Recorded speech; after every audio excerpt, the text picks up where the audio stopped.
Chapter 1. Desperate Flight. Lyra didn't know that crossing into the Shadow Moon territory would seal her fate. She didn't know that the blood trailing behind her would call to the most powerful alpha in existence. And she certainly didn't know that collapsing 3 feet past the border markers would change everything. 3 days. 3 days of running through dense forests and sleeping in hollow logs. 3 days of drinking from muddy streams and eating whatever berries she could find that didn't make her sick. 3 days of looking over her shoulder, waiting for the sound of hoofbeats that would mean her stepfather's guards had found her. Her bare feet were raw and bleeding, the thin slippers she'd been wearing when she'd overheard Lord Marcus making his deal completely destroyed by the second day. The borrowed servant's dress she'd grabbed during her escape was torn in a dozen places, the rough brown fabric catching on every branch and thorn that had tried to slow her down. But nothing could slow her down, not when she knew what waited for her if they caught her. 200 gold pieces, Marcus had said to the man in the shadows of his study. That's what she's worth to me. Take her off my hands and the debt is settled. 200 gold pieces. That's what her stepfather thought her life was worth. Payment for his gambling debts to a man whose reputation made grown warriors cross themselves and pray for protection. The memory of that conversation sent another surge of desperate energy through her exhausted limbs. She stumbled forward, pushing through the underbrush as the forest around her began to change.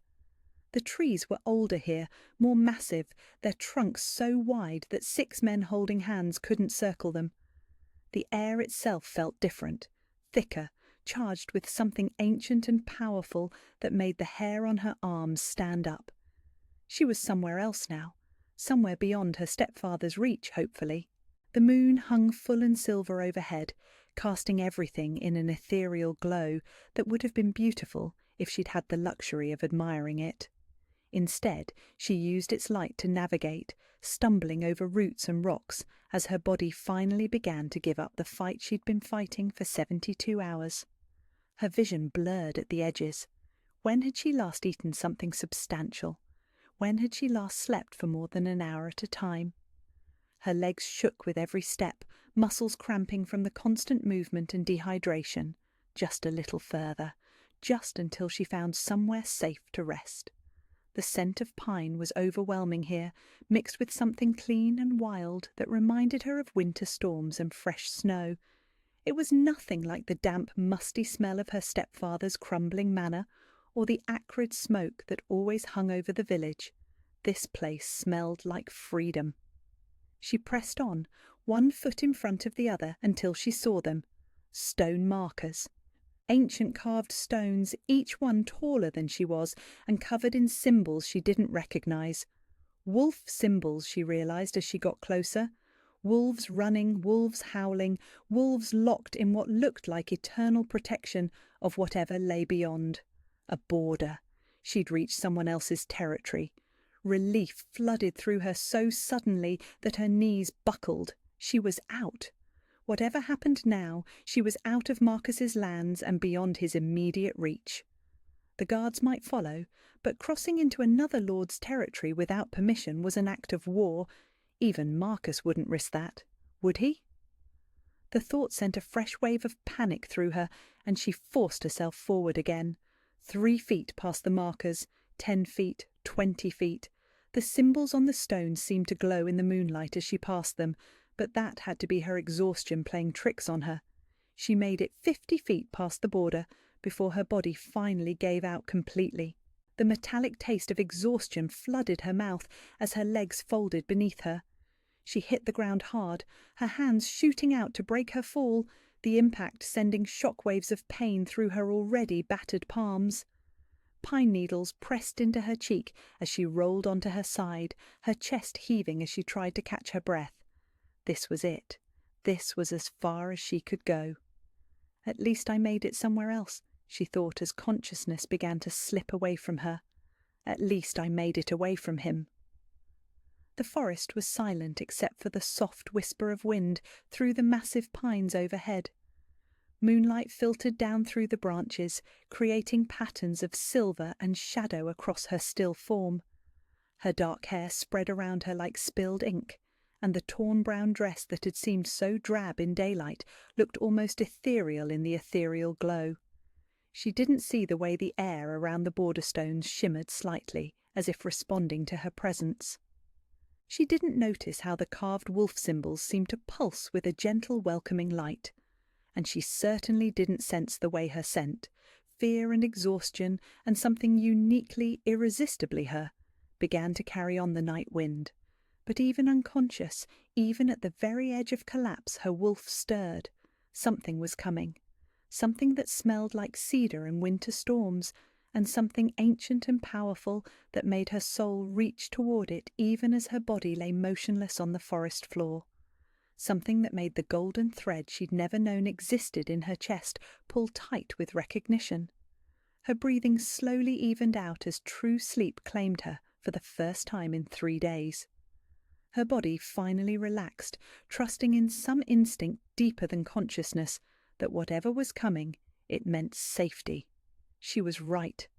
The Alpha King of the Shadow Moon territory had been restless for weeks, patrolling his borders with an urgency he couldn't name. Something had been calling to him, an inexplicable pull that made his wolf pace constantly beneath his skin. Tonight, that pull had led him here, to the northern border where the ancient stone markers kept watch. And now he understood why. The scent hit him first. That perfect combination of fear and courage and something that made every protective instinct in his body roar to life. Then he saw her, collapse just past his territory markers like a gift from the moon goddess herself. His mate. After 29 years of searching, of wondering if she even existed, she was here, broken and bleeding and more beautiful than anything he'd ever seen. King Kai of the Shadow Moon Pack broke into a run, his heart hammering in his chest as golden warmth flooded through every cell in his body. The mate bond, dormant for so long, blazed to life with an intensity that nearly brought him to his knees. She was here, she was his, and she was hurt.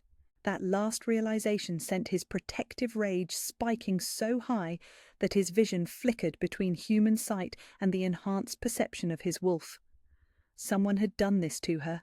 Someone had hurt his mate badly enough that she'd fled across territories in nothing but a torn dress and bare feet. That someone would pay.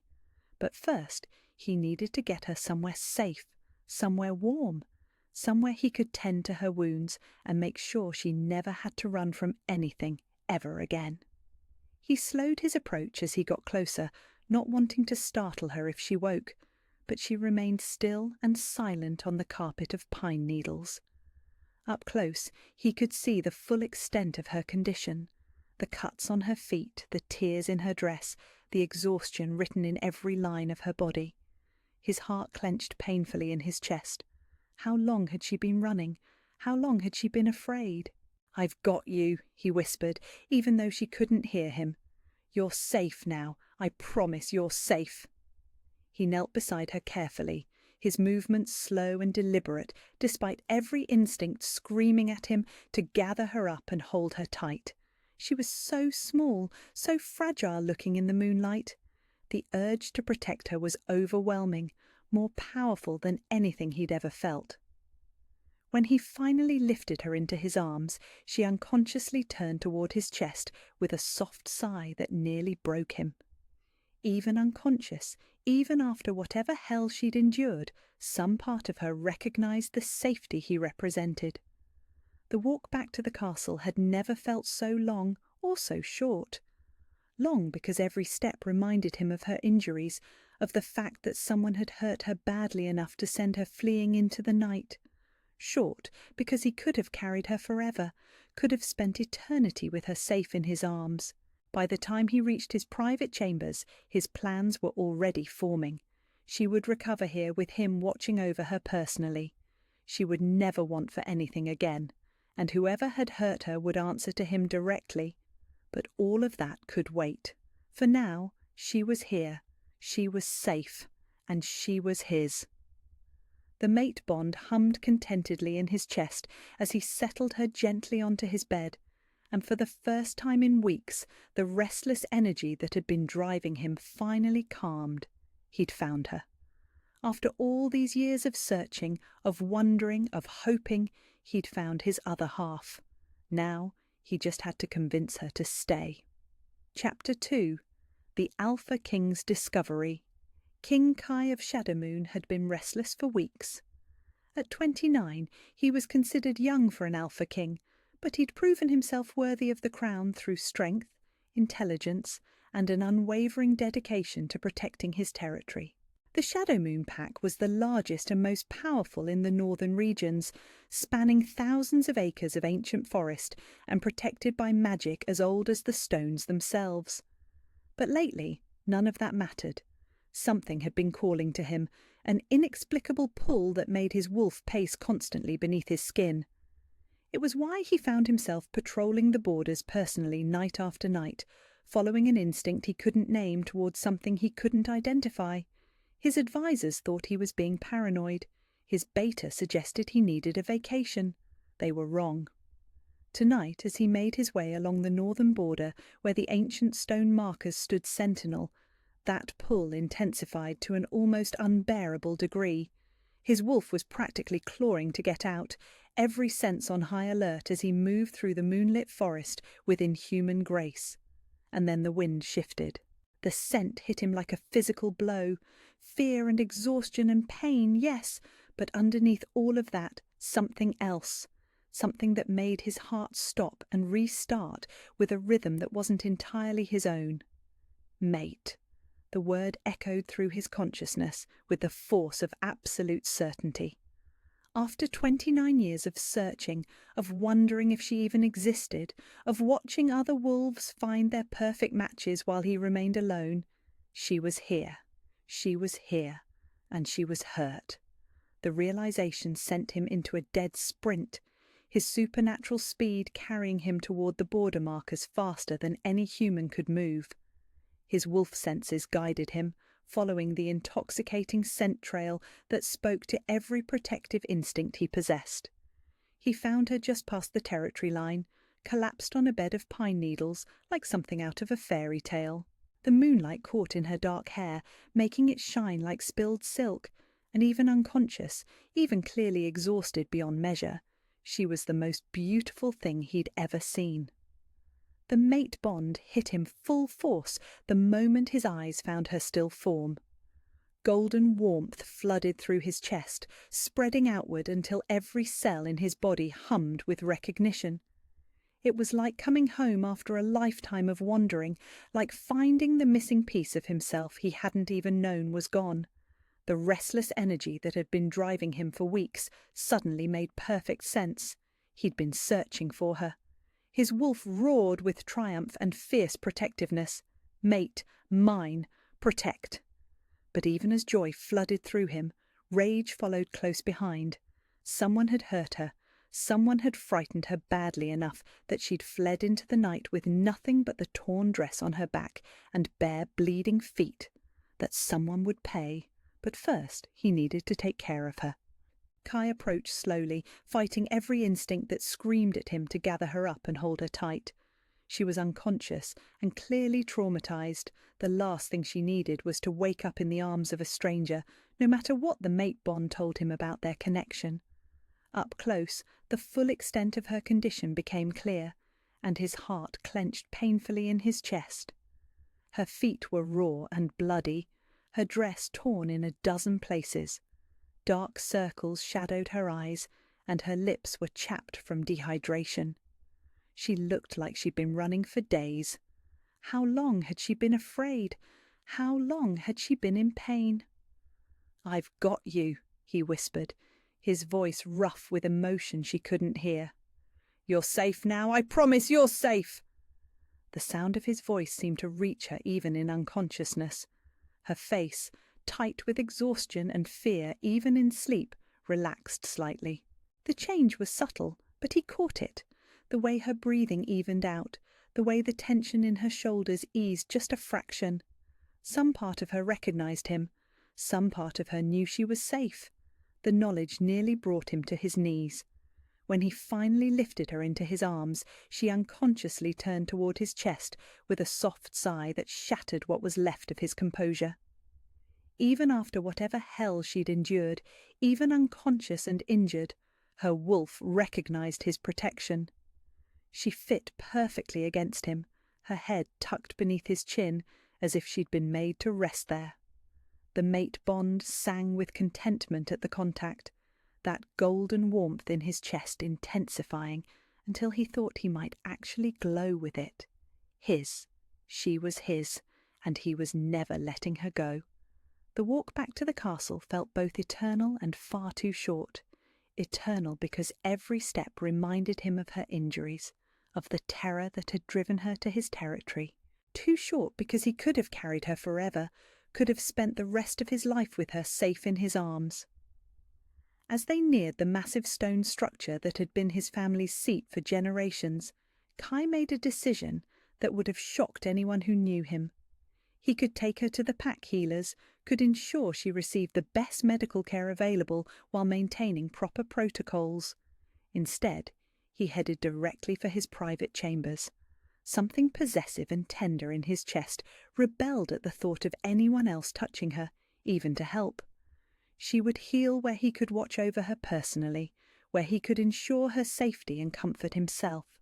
The decision was completely unprecedented. Kings didn't personally tend to injured strangers in their private quarters, but she wasn't a stranger. She was his mate, and protocols could go to hell. The castle was quiet at this hour, most of the pack members either asleep or occupied with night duties. He moved through the corridors like a shadow, his supernatural grace ensuring their passage remained undetected. The fewer people who knew about her presence initially, the better. He needed time to understand what had happened to her, needed to ensure her safety before word spread. His chambers occupied the entire top floor of the East Tower, a sprawling suite that included a sitting room, study and bedroom, all connected by a private corridor that no one else was permitted to enter without explicit invitation. It was his sanctuary, the one place in the castle where he could simply be Kai instead of King Kai. And now it would be hers too. He carried her directly to his bedroom, laying her gently on the massive four-poster bed that had never felt quite right until this moment. Against the midnight blue silk sheets, with her dark hair spread across his pillows, she looked like she belonged there. Because she did belong there. The mate bond made that clear with every beat of his heart. She stirred slightly as he settled her against the pillows, her brow furrowing in what might have been distress. Without thinking, he reached out to smooth the worry line away with his thumb, and even that simple contact sent electricity racing up his arm. "Shh," he murmured, his voice barely above a whisper. "Sleep. You're safe now." The sound of his voice seemed to calm her again, and she relaxed back into true sleep with something that might have been a smile ghosting across her lips. Kai stepped back reluctantly, his hands already missing the contact.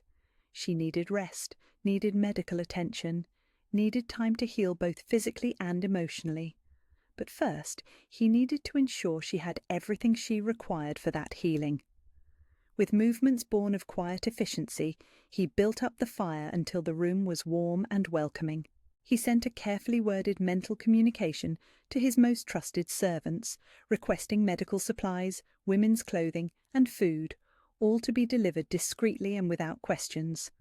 As he worked, his eyes kept drifting back to her still form on his bed. Every protective instinct he possessed was on high alert, wolf senses monitoring her breathing, her heartbeat, any sign of distress. The urge to stay by her side, to maintain physical contact, was almost overwhelming, but he forced himself to give her space. When she woke, she would be frightened and disoriented.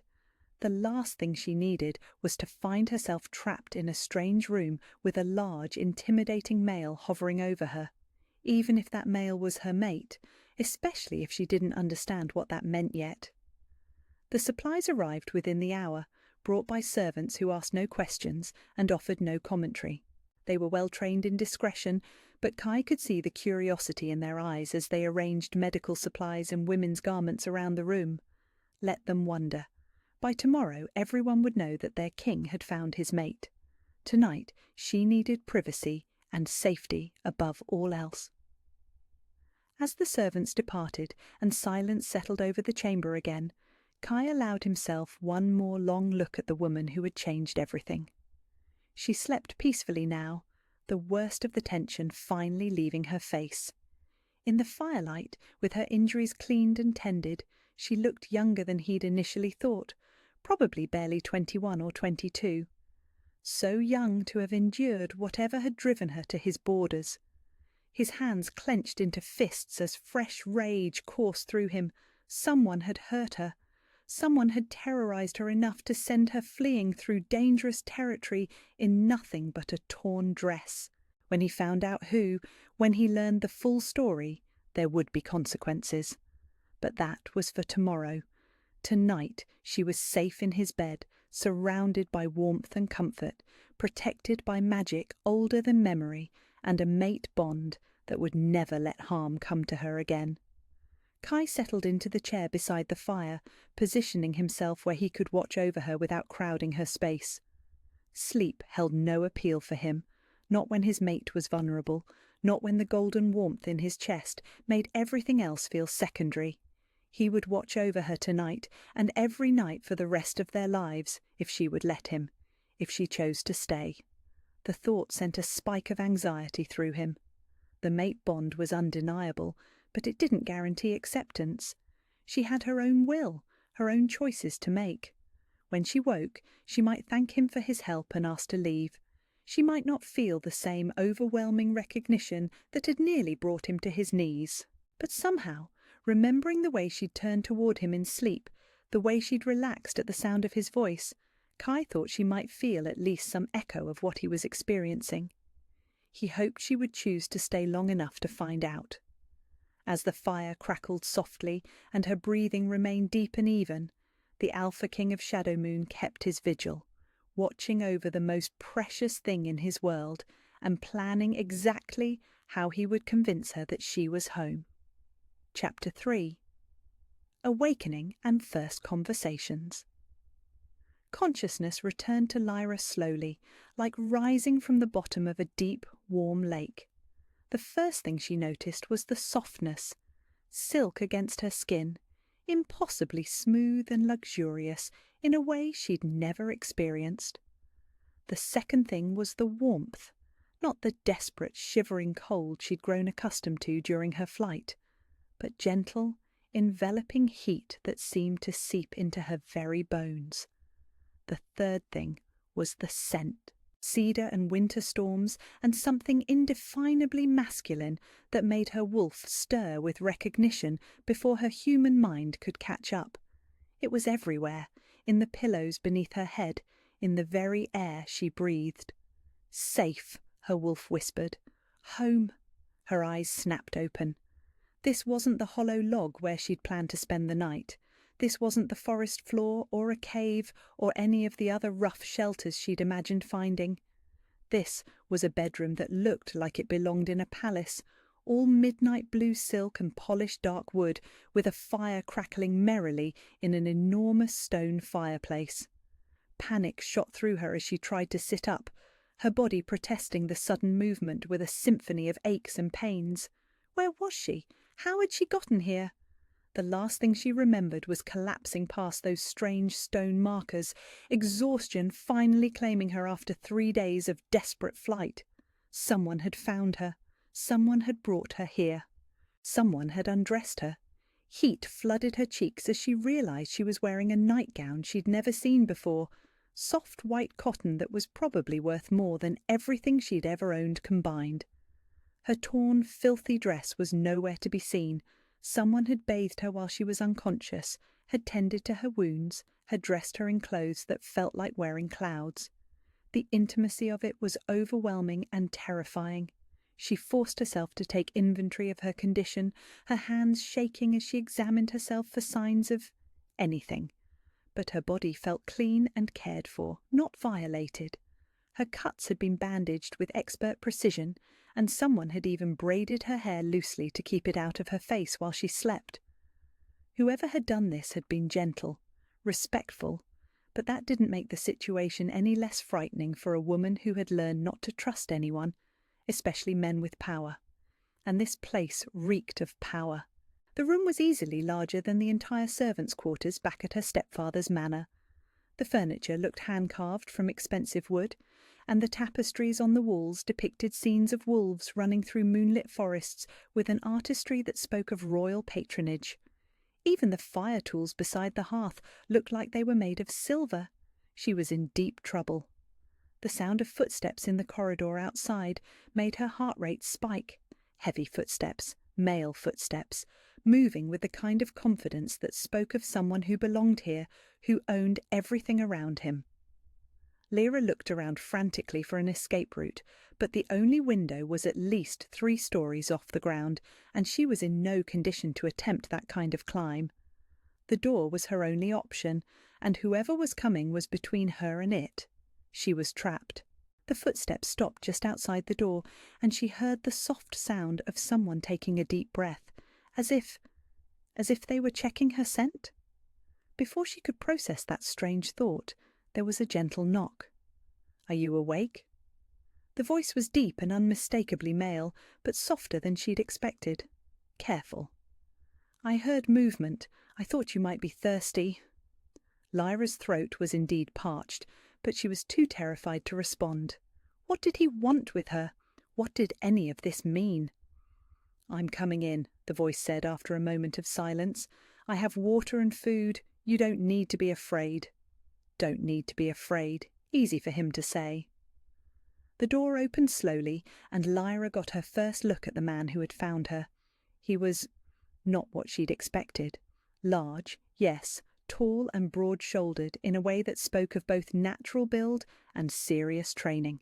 Dark hair that looked like he'd been running his hands through it, and clothes that, while clearly expensive, were rumpled as if he'd slept in them. But it was his eyes that caught her attention and held it. Storm-grey eyes that looked at her with an intensity that should have been frightening, but somehow wasn't. There was concern there, and something else, something that made her chest feel tight and warm in a way she didn't understand. Their gazes met, and the world stopped. The mate bond hit her like lightning, golden warmth exploding through her chest and radiating outward, until every nerve ending in her body sang with recognition.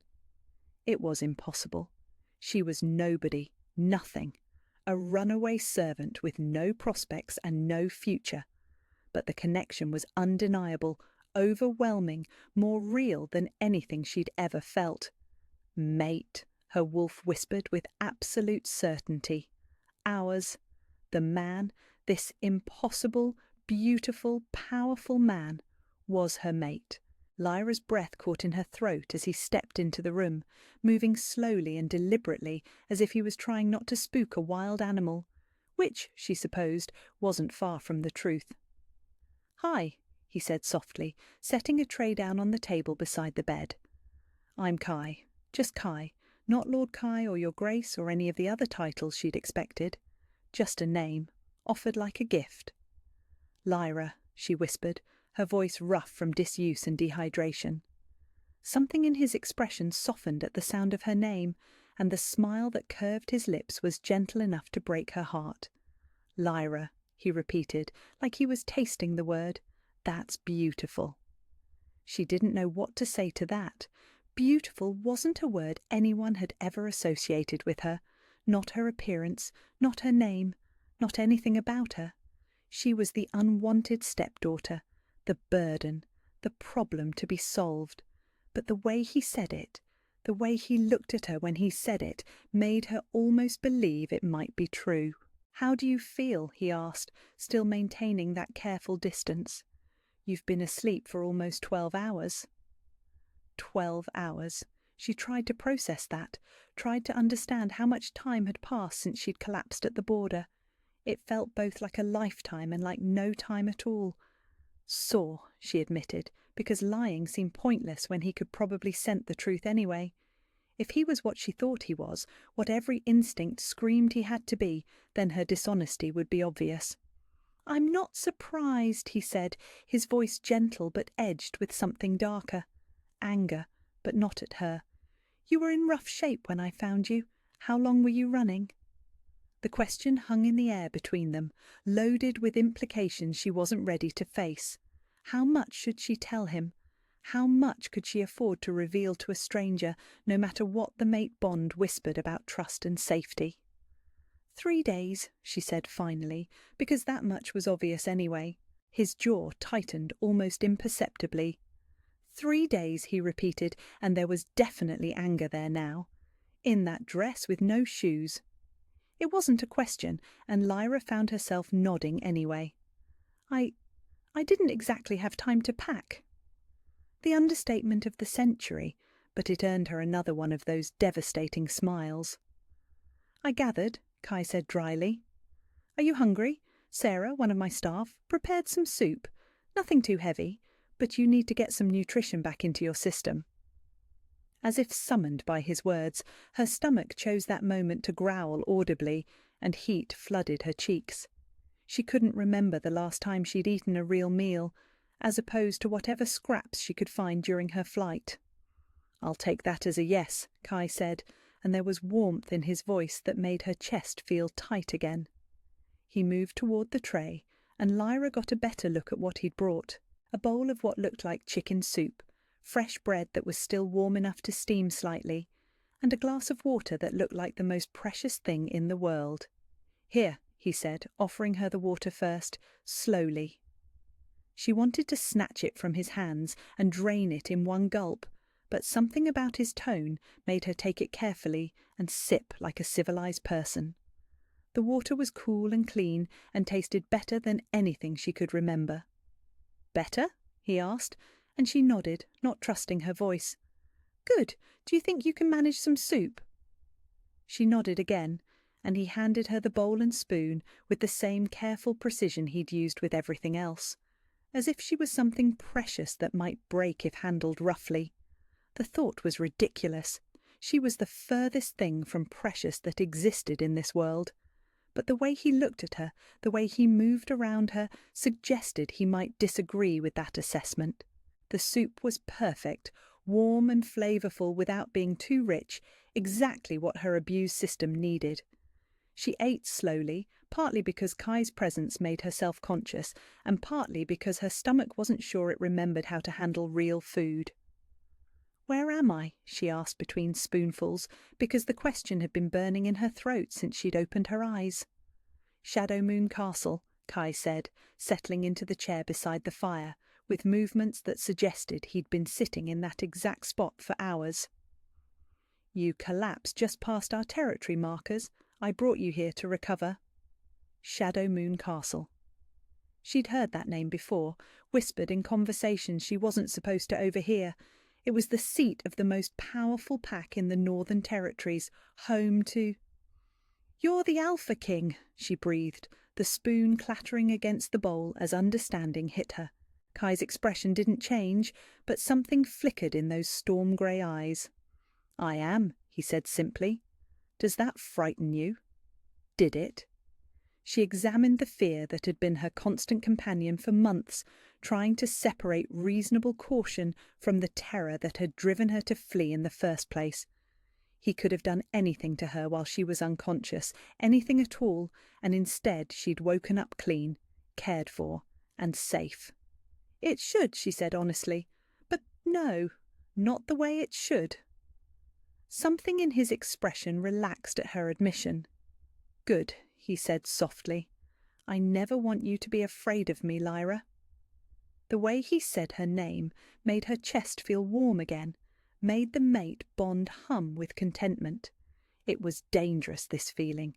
Dangerous to trust, dangerous to hope, dangerous to believe that someone like him could want someone like her. But the golden thread connecting them was impossible to ignore, and for the first time in her life, Lyra found herself wanting to be brave enough to see where it led. "Why?" she asked, the question slipping out before she could stop it. "Why bring me here instead of taking me to a healer? Why personally tend to me? You're a king. You have people for this sort of thing." Kai was quiet for a long moment. his gaze fixed on the fire as if the flames held answers she needed to hear. "Because," he said finally, looking back at her with an intensity that made her breath catch, "from the moment I caught your scent on the wind, taking you anywhere else wasn't an option. You're exactly where you belong, Lyra. Here, with me."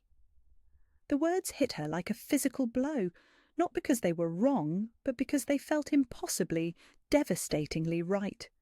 The mate bond sang with agreement, that golden warmth spreading through her chest until she thought she might actually glow with it. But reality was harder than fairy tales, and Lyra had learned not to trust things that seemed too good to be true. "I don't understand," she whispered, setting the soup aside because her hands were shaking too badly to hold the spoon steady. "I'm nobody. I'm nothing. Why would someone like you—" "Stop." The command was soft but absolute, and the alpha authority in his voice made her wolf sit up and take notice. "Don't ever say that about yourself again. You're not nothing, Lyra. You're everything." Everything. The word hung in the air between them, loaded with implications that made her head spin. She wanted to believe it, wanted it so desperately it was a physical ache.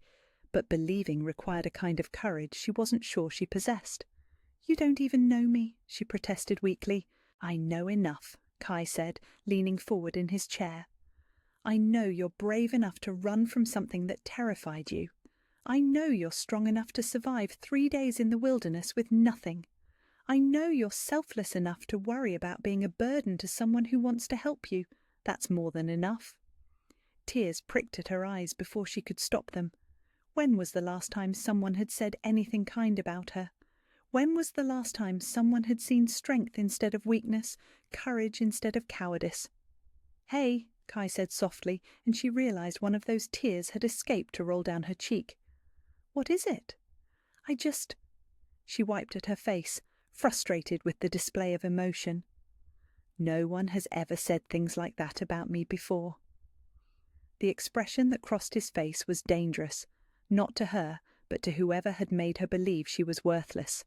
"Then they were fools," he said simply, "and their opinion matters less than nothing."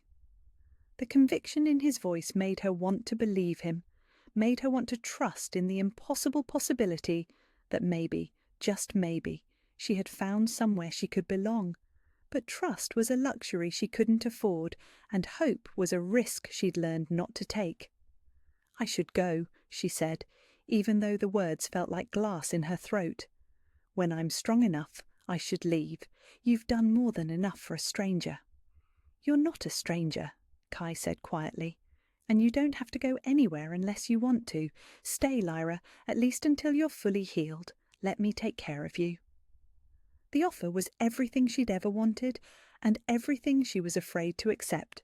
Because if she stayed, if she let herself believe in this impossible dream, what would happen when it inevitably fell apart? But as she looked into those storm-grey eyes, as she felt the mate bond humming between them with quiet certainty, Lyra found herself nodding. "Okay," she whispered, "I'll stay, for now." The smile that lit up Kai's face was worth every risk she was taking. "Good," he said softly. "Get some rest. We'll talk more when you're stronger." As he stood to leave, Lyra felt the strangest urge to ask him to stay, to keep her company through the uncertain hours ahead. But she bit back the words, watching as he moved toward the door with that same careful grace. "Kai?" she called softly, just before he reached the threshold. He turned back immediately, hope flickering in his eyes. "Thank you," she said simply, "for everything." "Thank you," he replied, "for trusting me enough to stay." After he left, Lyra settled back against the pillows with her mind spinning. Everything about this situation was impossible. The luxury, the kindness, the mate bond that tied her to the most powerful alpha in the territory. But for the first time in her life, impossible felt like it might be worth believing in. Outside the window, dawn was beginning to break over the Shadow Moon territory, painting the sky in shades of pink and gold. A new day was starting, and for the first time since she could remember, Lyra found herself looking forward to seeing what it might bring. Chapter 4. Identity revealed and deeper connection. 3 days later, Lyra was finally strong enough to explore beyond the bedroom that had become her sanctuary. Her wounds were healing with the supernatural speed that came with proper shifter care, and the hollow look had faded from her cheeks thanks to regular meals and actual rest. Kai had been nothing but respectful, bringing her food and checking on her recovery while maintaining careful distance despite the mate bond that hummed constantly between them. But curiosity was a powerful thing, and Lyra found herself studying his chambers with new eyes now that she could move around freely. The sitting room was a study in understated elegance, leather furniture that looked butter soft, shelves lined with books in multiple languages, and artwork that would have made her stepfather weep with envy. But it was the details that caught her attention. Maps spread across a massive oak desk, correspondence bearing official seals, and documents written in the formal language of royal decree. This wasn't just a nice room, this was a working space for someone who held serious power. She moved closer to the desk, drawn by curiosity and the growing suspicion that Kai had been downplaying exactly who he was. The papers were covered in his distinctive handwriting, trade agreements with neighbouring territories, military reports, requests for audiences that stretched months into the future. Her breath caught as she read one document more closely. A treaty negotiation between the Shadow Moon territory and 3 neighbouring pacts, with language that suggested Kai wasn't just an alpha. He was the final authority for decisions affecting thousands of wolves across the northern region. Interesting reading. Lyra spun around, her heart hammering as she found Kai leaning against the doorframe with an expression she couldn't quite read. How long had he been watching her snoop through his private papers? "I'm sorry," she said quickly, stepping back from the desk.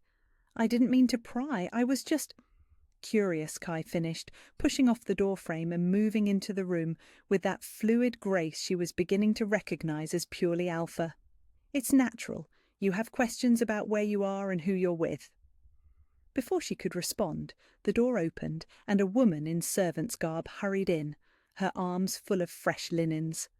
The moment she spotted Kai, she dropped into a deep curtsy that looked automatic and well-practiced. "Your Majesty," the woman said, her voice respectful but familiar.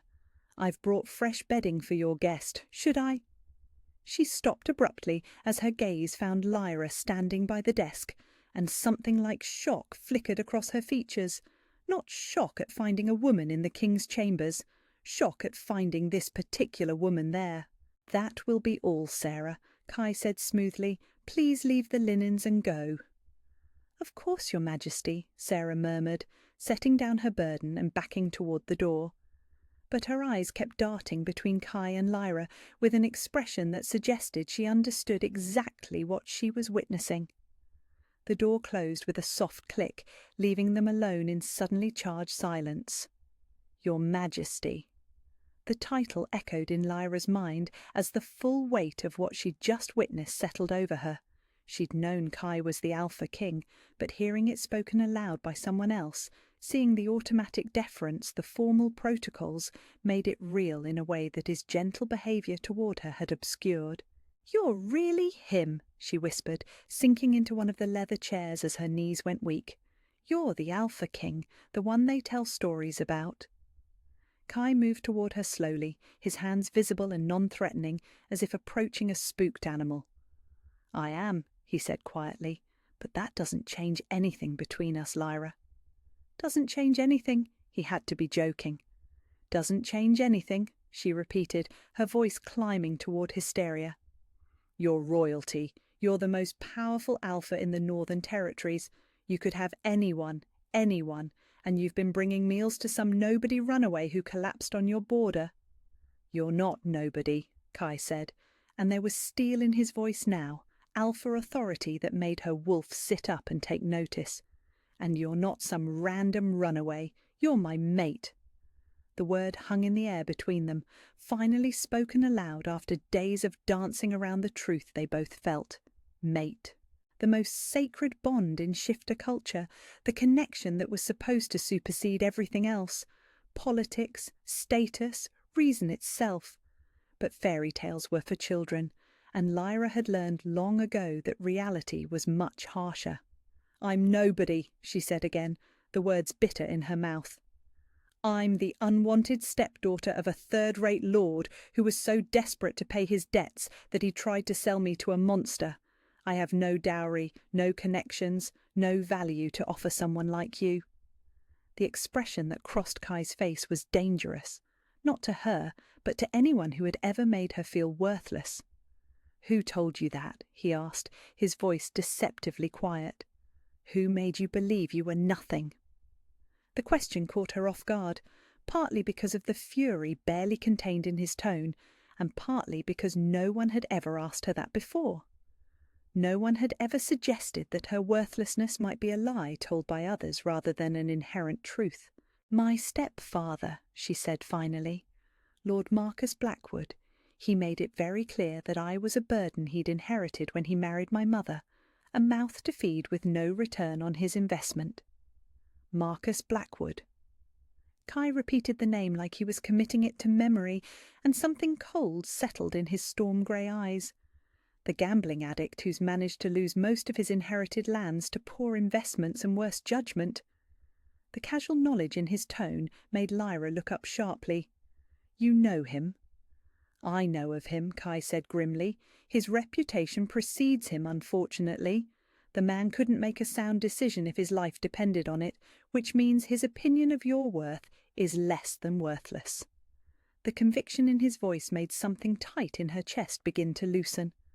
When was the last time someone had defended her? When was the last time someone had suggested that maybe, just maybe, the people who'd made her feel small were wrong? "But even if that weren't true," Kai continued, kneeling beside her chair so they were at eye level, "even if Marcus Blackwood were the wisest man alive, it wouldn't matter. Do you know why?" Lyra shook her head, not trusting her voice. "Because you're not nothing to me," he said simply. "You're everything." There was that word again, everything. But this time, kneeling before her with absolute sincerity in his eyes, it felt like something she might actually be allowed to believe. "I don't understand," she whispered. "How can you say that? You barely know me." "I know you're brave," Kai said, reaching out slowly to take her hands in his. The contact sent sparks racing up her arms, the mate bond singing with contentment at the touch. "I know you survived 3 days alone in dangerous territory rather than accept a fate that terrified you. I know you're kind, because you worry about being a burden to someone who wants to help you. I know you're strong, because you're still here, still fighting, despite everything that's been done to you." Each word hit her like a physical blow, not because they hurt, but because they felt impossibly, devastatingly true. When was the last time someone had seen strength in her instead of weakness? When was the last time someone had looked at her and seen courage instead of cowardice? "But most importantly," Kai continued, his thumbs brushing over her knuckles in a gesture so gentle it made her eyes burn with unshed tears, "I know you're mine, my mate, my equal, my other half. The bond doesn't lie, Lyra. What I feel when I look at you, what my wolf recognises in yours, that's not about status or politics or what anyone else thinks you're worth. That's about destiny." Destiny? The word settled into her chest like a warm stone, heavy with possibility and terrifying in its implications. "I've been alone for 29 years, Kai said softly, vulnerability creeping into his voice. 29 years of wondering if you existed, if I'd ever find you. 29 years of ruling from a distance, because I couldn't risk letting anyone too close when I knew they weren't the one. Do you know what it's like to be surrounded by people and still feel completely isolated?" The pain in his voice made her heart clench. She did know what that felt like, had felt it every day in Marcus's house, surrounded by people who saw her as an inconvenience at best and a target at worst. "Yes," she whispered, "I know exactly what that's like." Something in his expression shifted at her admission, understanding passing between them like a bridge being built. "Then you understand why finding you felt like coming home," he said. "Why bringing you anywhere else was never an option. Why every instinct I have screams at me to protect you, to cherish you, to make sure you never feel alone or unwanted again. The tears she'd been fighting finally spilled over, and Kai reached up to catch them with his thumbs, his touch impossibly gentle. "Hey," he murmured, "what is it?" "No one has ever—" She struggled to find words for the overwhelming emotion threatening to choke her. "No one has ever wanted to protect me before. Everyone I've ever known has either ignored me or actively tried to hurt me. I don't know how to trust that this is real." "It's real," Kai said with absolute conviction. "I'm real, this bond is real, and my promise to protect you is real. I know it's hard to believe. I know you've been hurt by people who should have cared for you, but I'm not them, Lyra. I will never be them." She wanted to believe him, wanted it so desperately it was a physical ache in her chest. The mate bond pulled at her, golden warmth spreading through her body and whispering promises of safety and belonging that she'd never dared to dream of. "I'm scared," she admitted, the words barely audible. "Of me?" Kai asked, concern flickering in his eyes. "Of this," she clarified, gesturing vaguely between them. "Of hoping for something this good and having it disappear. I've learned not to trust things that seem too perfect to be real." Understanding dawned in his expression, and he nodded slowly. "What can I do to prove it to you? What would make you feel safe enough to trust me?" The fact that he was asking instead of demanding, that he was willing to work for her trust instead of expecting it as his due, made something fundamental shift in her chest.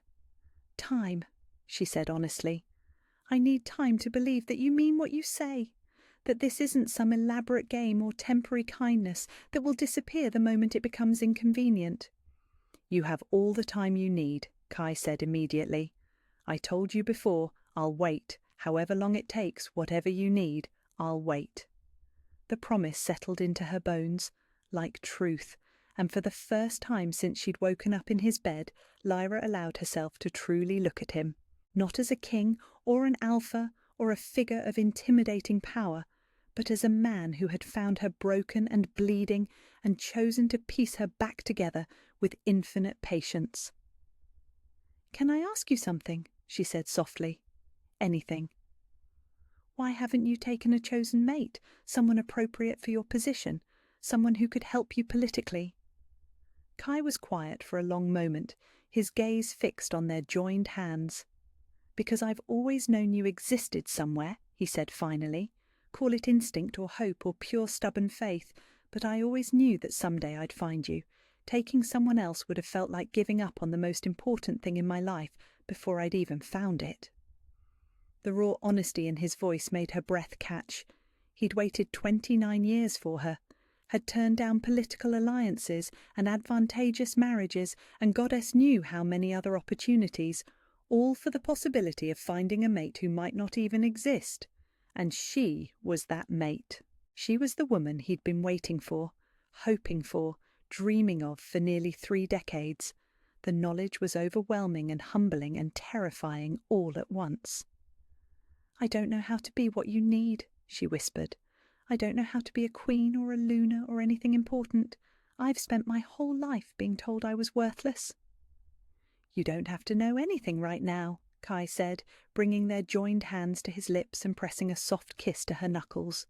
"All you have to do is be yourself. That's all I want, Lyra, just you, exactly as you are. As you are.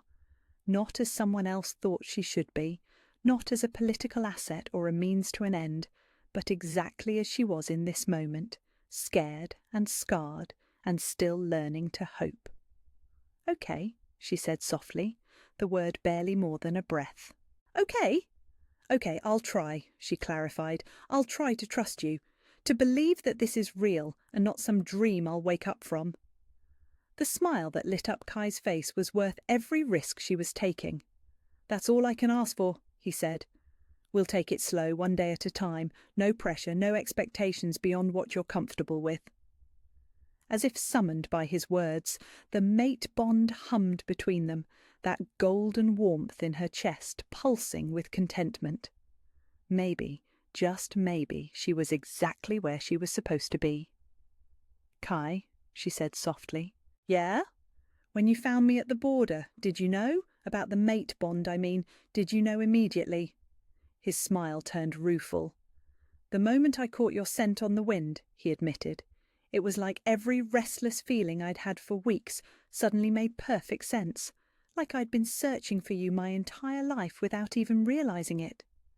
The knowledge that he'd felt the same overwhelming recognition, the same sense of completion and rightness, made her chest feel warm again. She wasn't alone in this impossible situation. He was just as affected, just as changed by their connection. I felt it too, she admitted, when I first saw you, like coming home to a place I'd never been before. Exactly, Kai said, his voice rough with emotion, like coming home. Outside the window, the afternoon sun was beginning to set over the Shadow Moon territory, painting everything in shades of gold and amber. Tomorrow would bring new challenges, new fears to face and trust to build. But for the first time in her life, Lyra found herself looking forward to those tomorrows instead of dreading them. Because for the first time in her life, she might actually have a home to wake up in. Chapter 5. External Threat and Public Claiming. A week later, Lyra was beginning to believe that maybe, just maybe, fairy tales could come true. The days had fallen into a gentle rhythm that felt like coming alive after years of merely surviving. Mornings brought breakfast with Kai in his private garden, where they talked about everything and nothing while the mate bond hummed contentedly between them. Afternoons were for reading in his study while he handled correspondence, their comfortable silence broken only by his occasional questions about her opinions on various matters. Evenings were spent by the fire, playing chess or simply enjoying each other's company as trust slowly, steadily grew between them. He'd been nothing but respectful, nothing but patient. Their physical contact had progressed to hand-holding and the occasional brush of fingers, each touch sending sparks racing through her veins and making the golden warmth in her chest glow brighter. She was beginning to understand that the careful distance he maintained wasn't rejection. It was respect for her pace, her comfort, her choice. For the first time in her life, Lyra was beginning to understand what safety felt like. She was laughing at one of Kai's stories about his childhood misadventures when the sound of thundering hoofbeats shattered the peaceful morning air. The change in Kai was immediate and devastating. One moment he was relaxed and smiling, the next his entire body had gone rigid with alpha alertness. His eyes flashed gold as his wolf rose to the surface, scanning for threats with supernatural intensity. "Stay here!" he commanded, his voice carrying the kind of authority that brooked no argument. "Don't come out of the garden no matter what you hear." Terror flooded through Lyra as the hoofbeats grew closer. She knew those sounds, had heard them in her nightmares every night for the week before she'd fled Marcus's manor. Heavy war horses, multiple riders, the disciplined formation that spoke of trained guards rather than casual travellers. "Kai," she whispered, her face going white as understanding hit her. "It's him. It's Marcus. He's found me." The expression that crossed Kai's face was dangerous enough to make her take an involuntary step back. His eyes had gone completely gold now, alpha fury radiating from him in waves that made the air itself feel charged with barely contained violence. "He can't have you," Kai said, and his voice held the promise of death for anyone who tried to take her. "No one can have you. You're mine, and I protect what's mine." Before Lyra could respond, a guard came running into the garden, his face flushed with exertion and concern. "Your Majesty," the guard panted, dropping to one knee. "Lord Marcus Blackwood and 6 armed men are at the main gate. They're demanding entrance and the return of Lord Blackwood's stepdaughter. They claim right of family authority and threaten diplomatic consequences if refused." Lyra's knees buckled, and only Kai's lightning-fast reflexes kept her from hitting the ground. He caught her against his chest, one arm wrapping around her waist, while the other came up to cradle her head against his shoulder. "He's going to make me go back," she whispered, her voice breaking on the words. "He's going to drag me back and give me to that monster, and there's nothing I can do to stop it." Like hell he is, Kai snarled, and the alpha dominance in his voice made his guard's eyes widen. Tell Lord Blackwood that he and his men will be received in the main hall. Full formal protocols. I want every court member present as witness to what's about to happen. Your Majesty? The guard asked, confusion evident in his tone. Do it, Kai commanded, now, and send word that all pack members are to remain alert. We may have unwelcome guests who need reminding of whose territory they're in. The guard bowed and ran off, leaving them alone in the suddenly menacing garden. Lyra was shaking against Kai's chest, 19 years of ingrained terror warring with the safety she'd found in his arms. I have to go back, she said, her voice muffled against his shirt. I have to go back with him, or he'll make trouble for you. I won't let you suffer because of me.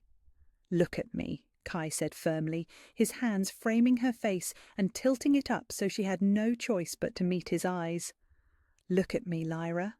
She did, and found his storm-grey gaze blazing with absolute conviction. You are never going back to him, Kai said, each word precise and deadly. Never. I don't care what threats he makes or what authority he claims.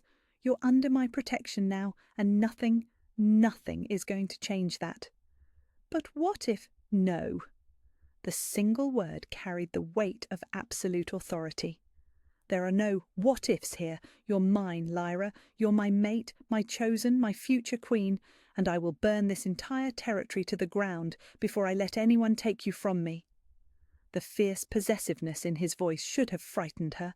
Instead, it sent warmth flooding through her veins and made her wolf purr with satisfaction. Someone was willing to fight for her. Someone was willing to stand between her and the monsters that wanted to hurt her. Your future queen, she whispered, caught by the phrase despite everything. Something softer flickered in Kai's eyes. If you'll have me, he said. If you'll stay and let me love you the way you deserve to be loved. The words hit her like lightning, not because they were unexpected, but because they felt like the most natural thing in the world. Of course he loved her. The mate bond had been building toward this moment since the night he'd found her. Of course she loved him too, this impossible, patient, powerful man who had shown her what kindness looked like. I love you too, she whispered, the admission slipping out before she could stop it. The smile that lit up Kai's face was devastating in its pure joy. Then trust me, he said. Trust me to handle this. Can you do that? Lyra took a deep breath, drawing strength from the mate bond humming between them and the absolute conviction in his voice. Yes, she said. I trust you. Good. Kai pressed a soft kiss to her forehead, and even that simple contact sent warmth racing through her. Now, I need you to come with me to the main hall. I know it's the last thing you want to do, but I need you there for what comes next. Panic flared in her chest. Kai, I can't face him. You don't understand what he's like, what he's capable of. I understand perfectly, Kai said grimly. But you're not facing him alone. You're facing him as my mate, under my protection, with the full authority of the Shadow Moon crown behind you. He can't touch you, Lyra, not any more. The walk to the main hall felt like a death march, despite Kai's reassuring presence beside her. She could hear voices ahead, Marcus's familiar tone raised in indignation and threat, other voices responding with the kind of formal courtesy that barely masked hostility. The main hall was packed with court members and pack officials, all arranged in formal rows that spoke of hastily convened but deadly serious proceedings. At the centre of it all stood Marcus Blackwood, looking older and more desperate than Lyra remembered, flanked by 6 guards who looked like they'd rather be anywhere else. The moment Marcus spotted her entering beside Kai, his face twisted with triumph and rage. "There she is!" he snarled, pointing an accusing finger in her direction. "My stepdaughter, the runaway thief who stole from my house and fled in the night. I demand her immediate return to face justice for her crimes." Lyra's breath caught in her throat. Theft? What could she possibly have taken? She'd fled with nothing but the clothes on her back. Interesting accusation, Kai said, his voice carrying easily through the suddenly silent hall. "What exactly did she steal, Lord Blackwood?" "A family heirloom," Marcus said quickly, his eyes darting away from Kai's penetrating stare. "A necklace of considerable value. She took it when she ran, and I want it back along with her return to face punishment." It was a lie. Lyra had never even seen a valuable necklace in Marcus's house, much less stolen one. But it was a clever lie, one that gave him legal grounds to demand her return while making her look like a criminal. "I didn't take anything," Lyra said, her voice barely above a whisper but carrying clearly in the silent hall. "I left with nothing." "The word of a thief means nothing," Marcus sneered. "She's my stepdaughter, my legal responsibility, and I demand her return, immediately." Murmurs of unease rippled through the assembled court members, but Kai simply smiled. It wasn't a nice smile. "I'm afraid that's impossible," he said pleasantly. Marcus's face reddened with anger. "Impossible? She's legally mine to command until she comes of age or marries. You have no right to keep her here against my will." "You're absolutely correct," Kai agreed, his tone conversational. "I would have no right to keep another man's stepdaughter here against his will." Marcus's expression shifted to triumph, but Kai wasn't finished. "However," he continued, his voice carrying the weight of absolute authority, "Lyra is no longer your stepdaughter." Confusion flickered across Marcus's face. "What do you mean?" Kai stepped forward, one arm sliding around Lyra's waist in a gesture of unmistakable possession and protection. "I mean that Lyra is under the protection of the Shadow Moon Crown. She is my chosen mate and future Lunar Queen. Your authority over her ended the moment she accepted my claim." The hall erupted in shocked murmurs and whispers, but Lyra only heard the steady beat of her own heart and the satisfied hum of the mate bond. He'd done it, publicly claimed her, elevated her status, made her untouchable. Marcus's face had gone white with shock and rage. "That's impossible. She's nothing. A servant's daughter with no dowry, no connections, no value. You can't seriously mean to—" "Choose your next words very carefully," Kai interrupted, and there was death in his voice now. "You're speaking about my mate, my future queen, and I take a very dim view of anyone who insults what's mine." The temperature in the hall seemed to drop 10 degrees as Kai's alpha power filled the space. Even Marcus's guards took an involuntary step back from the sheer force of dominance radiating from the Alpha King. "Now," Kai continued conversationally, "you have two choices. You can accept that Lyra is no longer under your authority and leave my territory peacefully. Or you can continue to make demands you have no right to make. In which case I'll be forced to remind you exactly whose territory you're standing in and what happens to those who threaten what I protect." The threat was politely phrased, but absolutely clear. Marcus looked around the hall, taking in the hostile faces of the court members and the barely contained violence in Kai's stance, and seemed to realize that he was vastly outmatched. But desperation made people stupid, and Marcus was nothing if not desperate. "This is ridiculous," he blustered. "You can't possibly want some worthless—" He never got to finish the sentence. Kai moved faster than human perception, crossing the space between them in a heartbeat and slamming Marcus against the stone wall with enough force to rattle teeth. His forearm pressed against Marcus's throat, not quite cutting off air but making the threat clear. "I warned you about insulting my mate," Kai said pleasantly, his voice carrying easily through the now completely silent hall. "Apparently you didn't listen." "Please," Marcus gasped, fear finally breaking through his arrogance. "I didn't mean—" "Yes, you did." Kai leaned closer, his voice dropping to a whisper that somehow carried to every corner of the hall. "You meant every word, just like you meant every cruel thing you ever said to her, every moment of neglect and abuse you put her through. The only difference is that now she has someone who won't let you get away with it." Lyra watched in fascination as her stepfather, the man who had terrorized her for years, crumpled like wet paper in the face of real power. All his bluster, all his authority, all his threats meant nothing when confronted with someone who wouldn't be intimidated. "Here's what's going to happen," Kai continued in that same pleasant tone. You're going to leave my territory immediately. You're going to forget that Lyra exists. And you're going to pray that I never hear of you bothering her or anyone else ever again. Because if I do, if even a whisper reaches my ears that you've caused trouble for her or tried to contact her in any way, I will make what just happened look like a friendly conversation." He released Marcus, who slumped against the wall, gasping for breath. "Do we understand each other?" Kai asked politely. Marcus nodded frantically, his earlier arrogance completely gone. "Excellent." Kai straightened his clothes with casual precision. "My guards will escort you to the border. I suggest you not test their patience." As if summoned by his words, 6 Shadow Moon guards appeared and surrounded Marcus and his men. The contrast was stark. Marcus's guards looked like common soldiers, while Kai's radiated the kind of deadly competence that came from protecting royalty. "Wait," Marcus said desperately as they began to move him toward the doors. "The necklace." "What necklace?" Kai asked innocently. "I heard no mention of any theft, did you?" He looked around the hall, and every head shook in unison. "No, neither did anyone else. Amazing how memory works, isn't it?" Marcus's face went red with rage and humiliation, but he was smart enough not to push further. Within moments, he and his men were gone, escorted none too gently from the hall and out of their lives forever.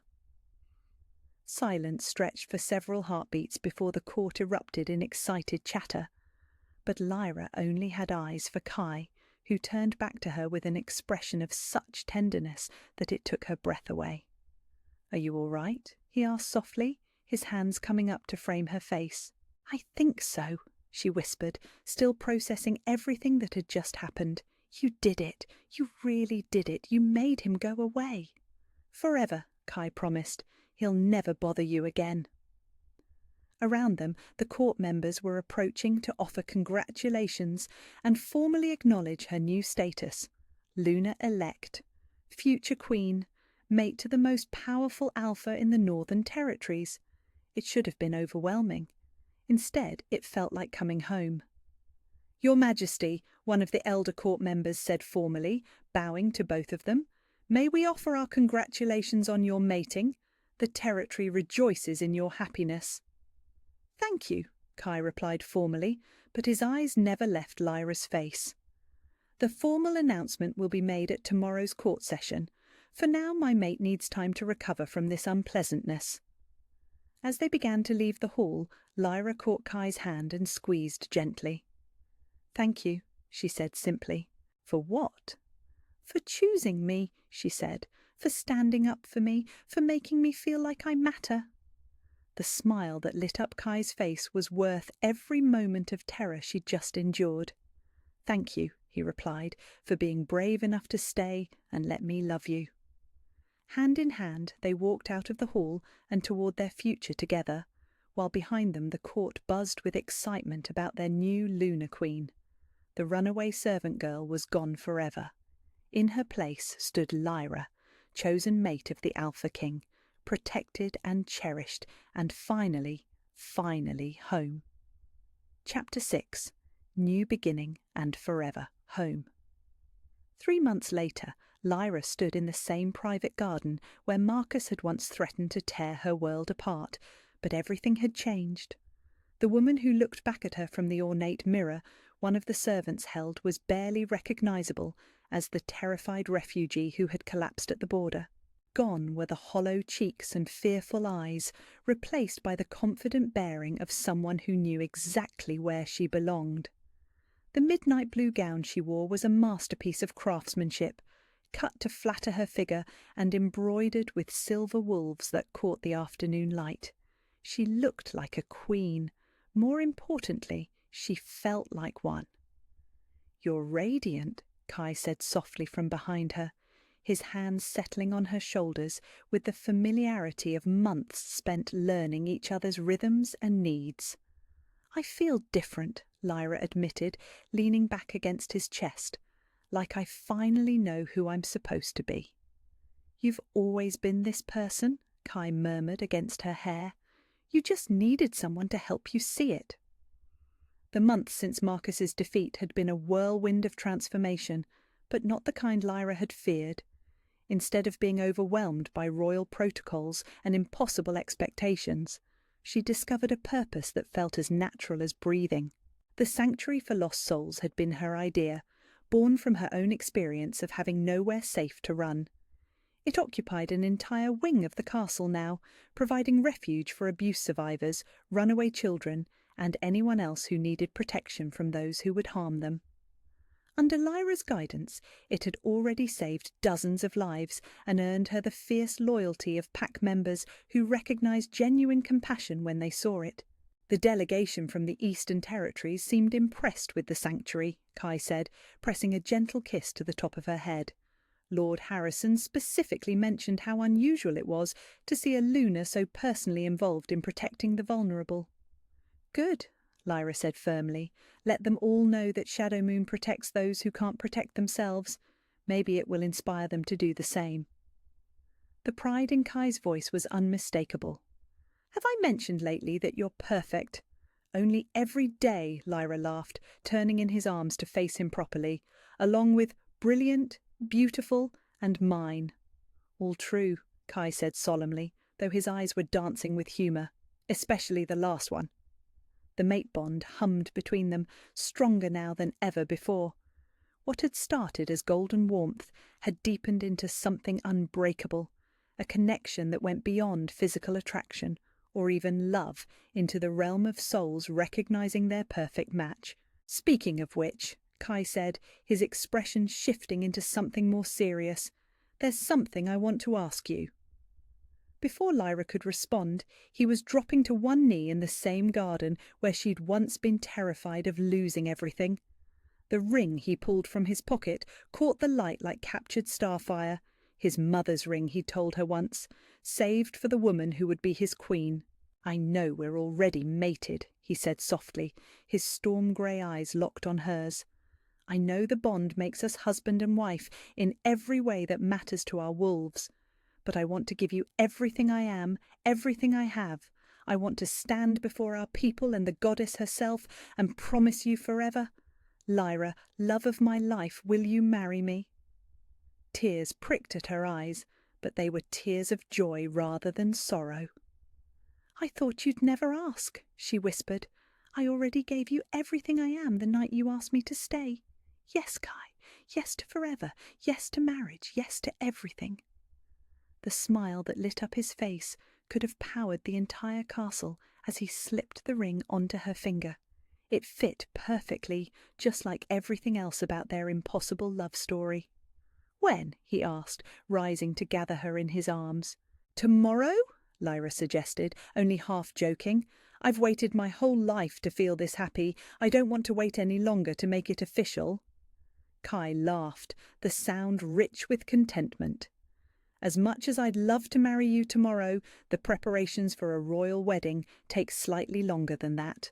But soon, I promise, very soon.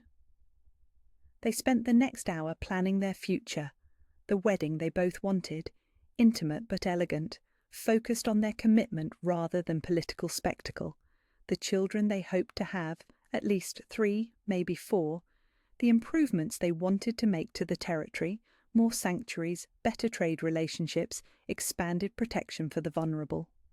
It was the conversation of 2 people building a life together, and Lyra marvelled at how natural it felt to plan decades into the future with this man who had saved her in every way possible. There's something else, Kai said, as the sun began to set over the Shadow Moon territory, painting everything in shades of gold and amber. Something I want to show you. He led her through the castle corridors to a part of the building she'd never seen before. Older stone, narrow windows, the kind of ancient architecture that spoke of the territory's founding centuries ago. The original keep, Kai explained as they climbed a spiralling stone staircase. This is where the first Alpha Kings lived, where they made the decisions that shaped our people. At the top of the stairs was a heavy wooden door that opened onto a circular room with windows on all sides. But it wasn't the view that took Lyra's breath away. It was the contents of the room itself. The walls were covered in portraits of previous Alpha Kings and their queens, generations of rulers who had protected and guided the Shadow Moon Pack. But in the centre of the room, on an easel positioned to catch the best light, was a portrait that made Lyra's heart stop. It was her. Not as she was now, confident and radiant, but as she'd been the night Kai found her, exhausted, wounded, but with something unbreakable shining in her eyes. The artist had captured not just her appearance, but her spirit, the courage that had carried her across dangerous territory and into a new life. "When did you—" she started to ask, but her voice caught. "I commissioned it the week after you agreed to stay," Kai said softly. "I wanted to remember exactly how you looked when you first trusted me enough to believe in forever." "It's beautiful," Lyra whispered, unable to look away from the painting. "But why here, with all the other queens?" "Because this is where you belong," Kai said simply. "Not just as my mate, but as part of the legacy of this place. Someday children will look at this portrait and learn about the queen who founded the sanctuary for lost souls, who proved that true strength comes from protecting those who need it most." The weight of that legacy should have been overwhelming. Instead, it felt like coming home to a destiny she'd never dared to dream of. "I love you," she said, the words inadequate for everything she felt, but the only ones that came close. "I love you too," Kai replied, his arms coming around her from behind as they stood looking at the portrait together.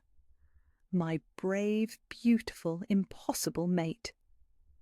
As the last light of day faded outside the windows, they made their way back to their chambers, hand in hand. The castle was settling into its evening rhythms around them, guards changing shifts, servants preparing the halls for night, pack members heading home to their families. Their family was just beginning, but it already felt complete. In their private sitting room, Lyra curled up in her favourite chair with a book while Kai reviewed reports from the day's court sessions. It was a scene they'd repeated countless times over the past months, but tonight it felt different. Tonight it felt like the beginning of forever. "What are you reading?" Kai asked, looking up from a trade agreement with the Western Territories. "Poetry," Lyra admitted with a slight blush. "Romantic poetry. I know it's silly, but—" "It's not silly," Kai interrupted, setting aside his papers to give her his full attention. "Read me some." So she did, her voice soft in the firelight as she shared verses about love that conquered all, about souls finding their perfect matches against impossible odds, about the kind of happiness that felt too good to be true, but was real anyway. When she finished, Kai was looking at her with an expression that made her chest feel tight with emotion. "What?" she asked self-consciously. "I was just thinking," he said, moving from his chair to kneel beside hers, "about how I spent 29 years reading stories about love like that and never believing I'd find it for myself. And now here you are, and it's better than any poem ever written." "Even the really good ones," Lyra teased, though her voice was rough with emotion. "Especially the really good ones," Kai confirmed solemnly. "Because they're just stories. This is real." Real. The words settled into her heart like a warm stone, heavy with truth and promise. After a lifetime of believing she was nothing, she'd found someone who saw her as everything. After years of running from love because it seemed too dangerous to hope for, she'd found a man who made her feel safe enough to stay. "Come here," she said softly, setting the book aside. Kai rose and settled into the chair with her, gathering her into his arms so she was curled against his chest with her head tucked under his chin. The position had become second nature over the months, her safe space, the place where nothing could hurt her. "Kai," she murmured against his shirt. When you were patrolling the borders that night when you found me, did you ever imagine it would lead to this?" She felt rather than saw his smile. "I hoped," he said quietly. "I'd been hoping for so long that I'd almost given up. But something about that night felt different, like the whole world was holding its breath waiting for something important to happen." "The most important thing," Lyra agreed sleepily. "The best thing."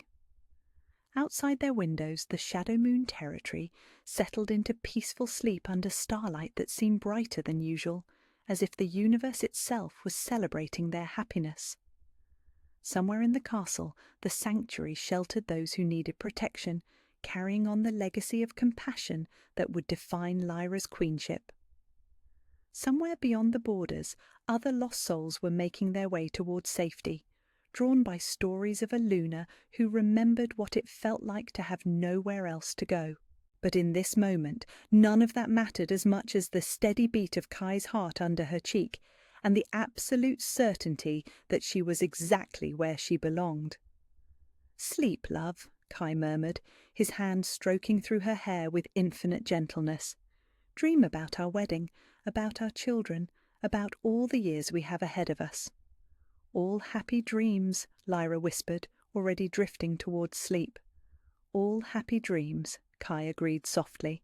"Nothing but happy dreams for the rest of our lives."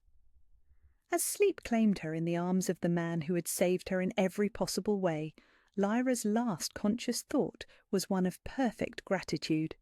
She'd run from one life and found another, better than anything she could have imagined. "Just like Lyra found her home at the Shadow Moon border, I'd love to know where you're calling home from tonight. Drop your location in the comments below, whether you're listening from your childhood bedroom, a college dorm, or somewhere across the world. There's something magical about knowing we're all sharing this story together across distances. If these Alpha King stories help you unwind after a long day, please subscribe so more people can find their escape here too. Thank you for letting me tell you this story. The Alpha King of Shadow Moon and his Lunar Queen lived happily ever after, protecting their people and each other with the kind of love that legends are made of. And in a world that could be dark and dangerous, their light shone bright enough to guide other lost souls home.